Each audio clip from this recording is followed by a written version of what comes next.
এবছর কেন জানি একটা মানে বিশেষ মানে অনুভব হচ্ছে না, অনেক ভালো লাগছে। যে মনে হচ্ছে যে গতবারের থেকে বা এর আগে যত পূজা হয়ে আছে সেই পূজার থেকে এবারের পূজাটা আমাদের কাছে বেশি বিশেষ লাগতেছে। আসার পর থেকে আমি আশ্চর্যজনকভাবে তাকিয়ে আছি, কি ব্যাপার, এখানে তো হিন্দু থেকে মুসলিমদের সংখ্যা বেশি এবং তারা খুব সুন্দর করে আয়োজনকে অনুভব করছে, তারা নিজেদের মতন করে ঘুরছে ফিরছে, পুজো দেখছে। এর থেকে সম্প্রতি আর কোথায় পাবো আমরা?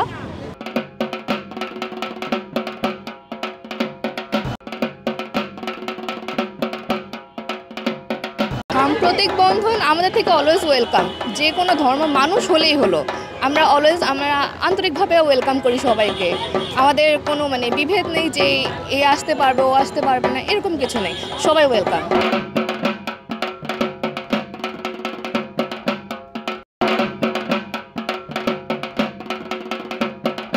বাংলাদেশ হচ্ছে আমাদের এমন একটা দেশ যেখানে সবাই মায়ায় আবদ্ধ।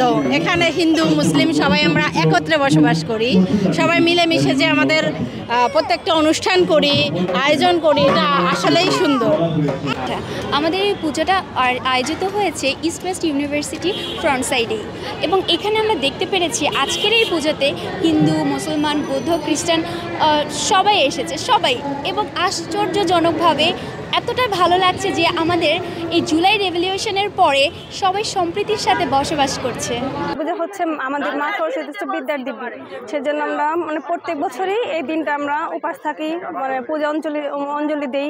আমাদের আসলে এই দিনটা খুবই স্পেশাল হয়, আর এই দিনটা আমাদের খুবই মানে পয়লা ফাল্গুন বলেন, আমাদের সরস্বতী পূজাটা অনেক ভালো হয় বলে কথা। ভালো লাগবে না? অবশ্যই অনেক ভালো লাগছে। প্রত্যেক বছর এখানে আসি, মানে যখন থেকে ভর্তি হয়েছে এখানে এই অঞ্জলি দিই আমি, এখানে খুব ভালো লাগে।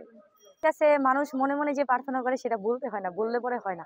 কিন্তু যেহেতু আমাদের বিদ্যাদেবী, অবশ্য আমরা এটা প্রার্থনা করি যে আমরা কবি নজরুল ক্যাম্পাসের আমরা যত শিক্ষার্থী আছি, আমাদের সাম্প্রদায়িকতা নির্বিশেষে মানে অসাম্প্রদায়িকভাবে হিন্দু মুসলিম বৌদ্ধ খ্রিস্টান সকলের জন্যই আমরা দেবীর কাছে প্রার্থনা করি যাতে সকলে লেখাপড়া ভালো করতে পারে, পরীক্ষায় ভালোভাবে মানে ভালো একটা রেজাল্ট করতে পারে। যেহেতু একজন অভিভাবক, তো বাচ্চার উদ্দেশ্যেই আসা। খুব ভালো লাগছে ওদের আয়োজন, সব স্টুডেন্টরা দেখলাম সব আয়োজন করেছে, খুব প্রাণবন্ত, ভালো লাগছে। এবং পুরোহিতও দেখলাম ওদের এখানকার স্টুডেন্ট, এটা খুব ভালো লাগছে। সবাই খুব স্বতঃস্ফূর্তভাবে আমরা পূজাটা উদযাপন করেছি নির্বিঘ্নভাবে। দেবীর কাছে চাওয়া তো, যেহেতু বিদ্যার দেবী, আমরা চাই যে আমাদের সন্তানরা যেন ভালো মানুষ তৈরি হয়, তাদের জ্ঞান বুদ্ধির জন্য আমরা দেবীর কাছে প্রার্থনা করি যেন ওরা মানবিক মানুষ তৈরি হয়।